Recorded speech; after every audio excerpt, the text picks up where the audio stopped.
Namaste, beautiful people. How are you? Today, I want to talk about ancestral money blocks. What's your money story? Seriously, my money story started with this. My uncle had this very favorite verse that he always brought out when we kids were having a ball playing in the park. Playing gully cricket or gilli danda or something like that. This uncle of mine would come over and say, पढ़ोगे लिखोगे बनोगे नवाब खेलोगे कूदोगे होगे खराब. This belief that only education would be acceptable. That is the only occupation which was worthy of the younger generation's attention. Not playing, not fun and games, not generally having fun. He was the happiest when we were reading. This was a generational belief. And there are so many other generational beliefs that keep us from our rightful abundance. Some of these beliefs are trauma. They have been inherited from pains experienced by generations upon generations in the past. Now, everyone knows what trauma is. In fact, after the lockdown, just about everyone knows what a trauma is. There are so many people who have come to me after the COVID for their birth charts. And I have found that from 2008 to 2024, a lot of our traumas have shown up. In our sixth house, in our 12th house, also where our Lilith is, where our Chiron is, where our Saturn is. There are traumatic experiences that have resurfaced after we have experienced job stress and parental stress, and this has triggered ancestral stress. Let's not think of it as too woo woo. Frankly, it is a fact that when we are in egg form in our mother's womb, we are absorbing her traumas, her generational traumas. We are also absorbing traumas from her society, her way of thinking, and this is programmed into us. There are certain beliefs that are born with us from the previous generation. We inherit them even before we are born. Most of them are to do with abundance. Most of them are to do with security. So it is very important to know what our parents, our caregivers, our role models were talking about money in their generation. What was the generation before them saying about money? When we seriously look into the lineage of money, what it was, what it meant, and what it was referred to as, and what it was talked about, we realize that how much of it is hardwired into our earthly experience right now. Then we come to the second point. What are we going to do about it? Are we going to relive these traumas again and again? Is reliving this trauma giving us some kind of a value in this life? Or are we done with it?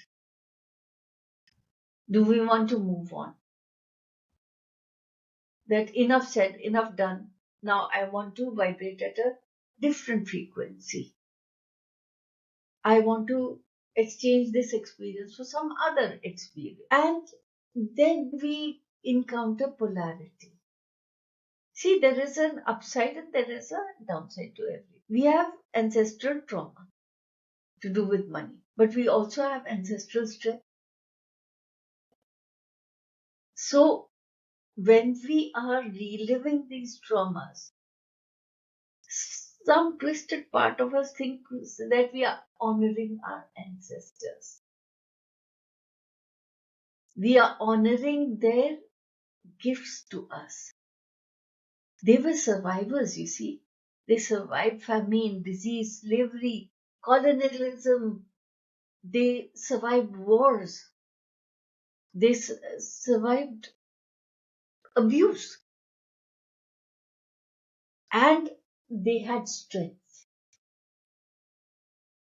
So, in our minds, we have to separate what is honoring us, the strength of our past generations, and what are the downsides that we have inherited from them. The subconscious is a very strange being. It's like an iceberg. We only see 5% of it. The rest of it is underneath.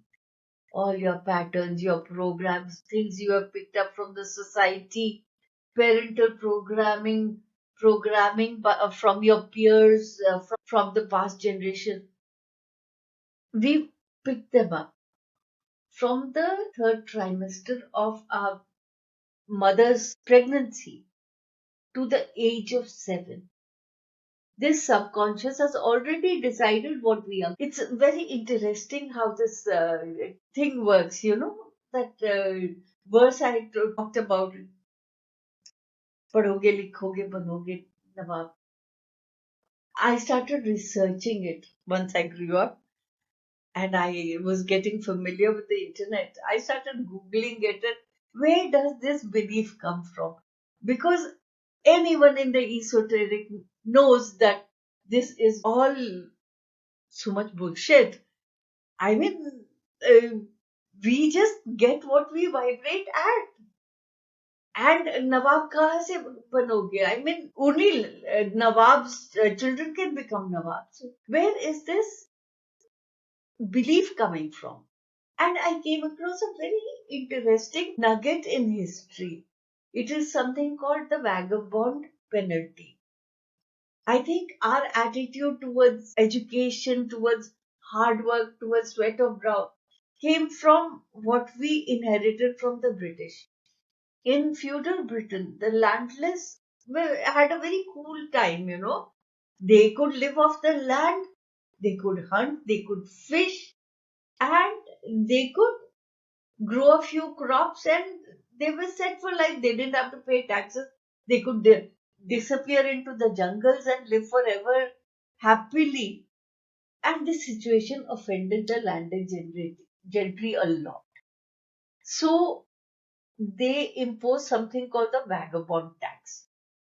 The vagabond tax was making it legal to round about what they call the masterless men to be whipped, punished, and then sent into bonded labor. Think of the trauma caused unfortunates, who were living a very must life and suddenly they became bonded labor. Think of the traumas that children inherited. That is where I think it comes from. We expect punishment if we don't have to work or struggle. We have to give ourselves the permission to accept abundance, our birthright, without struggle. One of the affirmations that I would like everyone to use is I can manifest what I want with ease and I can receive it without guilt. Then there is the second money block, that is the scarcity mentality. This mentality convinces us that abundance is scarce. We think of life in the terms of winning and losing. It's a zero sum game as per this belief. If I am rich means that I have snatched it from somebody else. I've made that person poor. Hmm? It values ego above all else. It views setbacks as permanent rather than a temporary stage. You might be carrying this belief system. There's some people who will not be satisfied until they go into competition. Without the competition, they cannot value their achievement. This is a belief that has been passed down from generations, from systematic oppression, racism, wealth and disparity systems, even from, pardon my naming it here, caste system. We have learned that some people have to be superior and some people have to be less than. Only then does this society run well, and that is not true. There is plenty for everybody, and there is no setback which is permanent. Everything is temporary. This world is temporary. Our life is temporary. Another thing is equating your net worth with your self worth.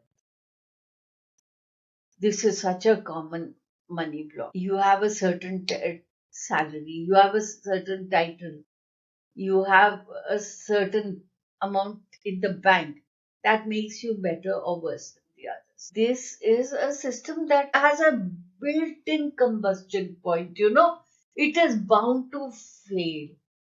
If you're constantly tied with your net worth at any given day, you're uh, you're out on luck, you're fired, or you get into an accident, you have too many medical bills, and because of that, you think you're a failure. Again, this is also ingrained into society. Some people, some families are seen to be successful. Now, this does not really work out in real life. In real life, what matters is right here and now. So, this ancestral block, it has lived its utility. We have to move beyond it. The comparison game. When we compare with ourselves with others, we are placing ourselves in scarcity. We are placing ourselves in the not enoughness. Whenever you feel that you're comparing yourself with others, say cancel, cancel, cancel. Channel gratitude. And you will begin to feel more abundant. You will start feeling that you are enough. See, this comparison game starts very early within families. In fact, in joint families, there was always competition. That was one way we learned, one way we succeeded was by competing against our cousins. When we are children, it led to a lot of tantrums, it led to a lot of fights. And when we were adults, it turned into jealousy, envy, intense rivalry, dislike, and there is no end to it. You think you have won because you have achieved something your cousin hasn't had. But then the cousin and his family shift the goalpost by achieving something else. You're back in that competition stage. So that becomes a very tiring race. Change the paradigm. Celebrate the success of not only yourself but everyone around you. Gratitude. Be grateful for your own unique journey, for your success, for the and thank everyone for being so successful because generally, if they are happy in their lives, they are not interfering in yours. Now that I've told you about the four major abundance blocks, let's talk about how to heal this money mindset, how to release these money blocks. Uh, you don't really have to. There are some people who like the struggle. I have nothing against it. It is not wrong. Maybe it is your soul contract that you have to honor this experience in this life. So, more power to you. But if you want to release these ancestral money blocks, the first thing is to honor your own money story. First, you start by owning your financial identity. When you deal with money, see, are you scared of talking about money? Are you uncomfortable about discussing your budget with somebody? Or are you resistant to even planning and setting up a budget? Then ask yourself how much of it comes from your parents. Did your parents fight about money all the time?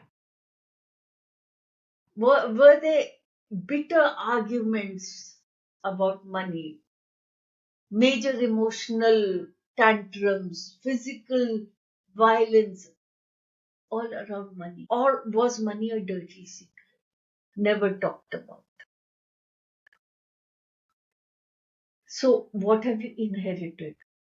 Once you have understood how much of it is your programming, then you can build your own financial identity, your relationship with money, your personal relationship, away from all the programming. Once you start building this relationship, start honoring your own money story and help improve your own story of abundance. You do not have to reject those money blocks. You just have to smile at them and let them go. Yes, I did think like that. Whenever you feel anxiety, worry, and stress around certain money decisions, learn to think of them as credits and debits. Is this anxiety to be put in your credit box or your debit box? Anxiety cannot be put in your credit box because anxiety is negative. So take anxiety as a trigger. Does it mean that I have to plan or I have to release a certain resistance? Start rewriting that emotion. Start rewriting that stress. And you will immediately start feeling a shift in energy and abundance. Believe me, I am not a very savvy financial person. I have made major mistakes, major money mistakes in my life. And it is only later in life, once I had lost everything, that I started from ground zero upwards, rebuilding my own identity, my own financial worth. So I am talking from experience. There are times when I get the fear, I get the anxiety, I get the stress. And there are times when I would rather, go take a nap than budget. These are fears. These are depletions. These are debits. And I have to work every day towards clearing them. Ancestral money blocks. How do I know this is an ancestral money block? By knowing that this is an emotion that comes wrapped up in fear, wrapped up in feelings of being not enough. Whenever I'm dealing with money and I feel that I'm useless, I'm not doing this right, or I'm not feeling well, whenever I start feeling, you know, my throat gets constructed, or I start feeling stress in my stomach, or something like that, I know that these are ancestral money blocks, old programming coming up, and I need to release them. I do it with meditation, I do it with prayer. Hoponopono is a very beautiful way of dealing with this emotion. Yeah, you can find a lot of Hoponopono videos on YouTube. Simple chant, I'm sorry, please forgive me. Thank you, I love you. Repeat this prayer at any time. And I find another prayer much more powerful, maybe because I am Indian and for me the Buddhist way works better than the Hawaiian way. This is the Bekanze mantra from Tibet. It's Teyata Om Bekanze Bekanze Maha Bekanze Razde Samudgate Saha. It's a very simple uh, prayer for forgiveness. Taita means sansar, nirvana, the world, release from the world. Om, of course, is the sound of the universe. Everything that is, was, and will be. Bekanze, Bekanze means elimination of pain. And the first Bekanze is for elimination of problems. The second is from the elimination of pain from mind and body. And then Mahabhikanse means release of spiritual pain, elimination of all pain and suffering, all that is medicine sent by Buddha.